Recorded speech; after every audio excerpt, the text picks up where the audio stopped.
24-iyun Venesuela va 27-iyun Afg'oniston zilzilalari. Bir necha kun ichida dunyoni larzaga solgan ikki falokat. Tasavvur qiling, bir necha soniya ichida butun hayotingiz o'zgarib ketadi. Uylar qulaydi, elektr uziladi, odamlar ko'chalarga yuguradi. Aynan shunday dahshat 2026-yil iyun oyida sodir bo'ldi. 24-iyun kuni Janubiy Amerikadagi Venesuela tarixidagi eng kuchli zilzilalardan birini boshdan kechirdi. Eng dahshatlisi esa bitta emas, ketma-ket ikkita kuchli zilzila sodir bo'ldi. Avval 7.2 magnitudali zilzila urdi. Oradan atiga 39 soniya o'tib esa, undan ham kuchli 7.5 magnitudali ikkinchi zilzila yuz berdi. Olimlar buni juda kam uchraydigan seysmik juftlik deb atashmoqda. Shu qisqa vaqt ichida ko'plab binolar qulab tushdi. Ayniqsa Caracas va La Guaira hududlari katta zarar ko'rdi. Qidiruv-qutqaruv ishlari bir necha kun davom etdi. Rasmiy ma'lumotlarga ko'ra, mingdan ortiq odam halok bo'lgan. Minglab insonlar jarohat olgan, 10 minglab odamlar bedarak yo'qolgan yoki uy-joysiz qolgan. Falokat orasida umid ham tug'ildi.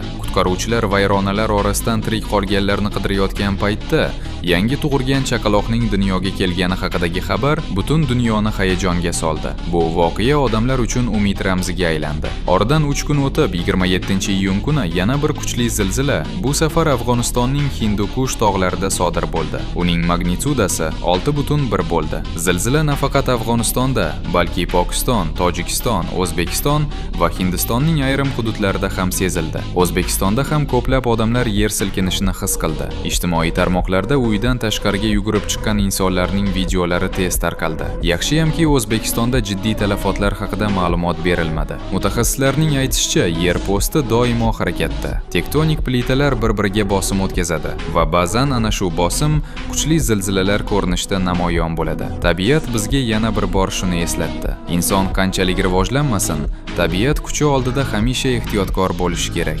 Sizningcha bunday kuchli zilzilalarni oldindan aniq bashorat qilish imkoniyati kelajakda paydo bo'ladimi? Fikringizni izohlarda yozing.